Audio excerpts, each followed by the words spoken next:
मी जसं सांगितलं रात्री 2 वाजता फोन आला मला, तसं आपल्याला सुद्धा सांगतो, कुणाला घाबरायचं, कुणी अंगावर आलं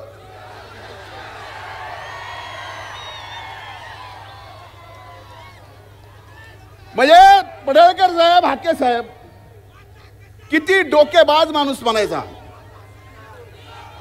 दसऱ्याचा मेळावा संपला रे संपला की ते म्हणले धनगराचं आरक्षण 94 ला जे भटक्यात दिले काढून टाका, 94चा GR रद्द करा. ह्याला GR तरी कळत असेल नीट. धनगराचा काढा म्हणला, पुन्हा म्हणला वंजाऱ्याचा बी काढा 2%. अरे काय काढा, अरे द्यायचं सांगा, न्यायानं हक्काचं मागायचं सांगा. हा छत्रपती शिवाजी महाराजांचा महाराष्ट्राचं आहे, काही बोलून जमणार नाही. काही दिवस माणसं तुम्ही एडे करताल, पण खऱ्याला खरं आणि खोट्याला खोटं आज ना उद्या हे कळणार आहे. त्यामुळे आज व्यासपीठावर उपस्थित आम्ही सगळेजण या छत्रपती संभाजी क्रीडा संकुलावर शपथ घेतोय. तुम्ही घ्या, आपसातले तंटे बाजूला ठेवा.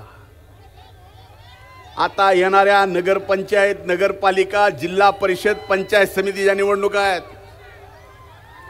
मी स्टेजवर बघतोय, इतर आरक्षणाच्या वेळी अनेक लोकप्रतिनिधी समर्थन देण्यासाठी स्टेजवर येतात, पण बीड जिल्ह्यातला लोकप्रतिनिधी ज्यांनी आम्हीच मत देऊन निवडून आणलो, आम्हीच का त्यांना ओबीसीचा आज हित वाटत नाही. म्हणून एक लक्षात घ्या, उद्या पंचायत समिती, जिल्हा परिषदेच्या निवडणुकीला आपसातच हबूक ठुकीत बसताल. तसं करू नका. मनोहर दांडे सर म्हणले, तुम्हीच बोलला, मीच आणला आणि कुणी आणला कुणाला सांगू. आता काही जण उरावर घ्यायची सवय लागलेली असले घेतले, आता काय करू. उगाच नाही घेतले, पक्षनिष्ठेसाठी घेतले. उगाच नाही, पक्षनिष्ठेसाठी घेतले.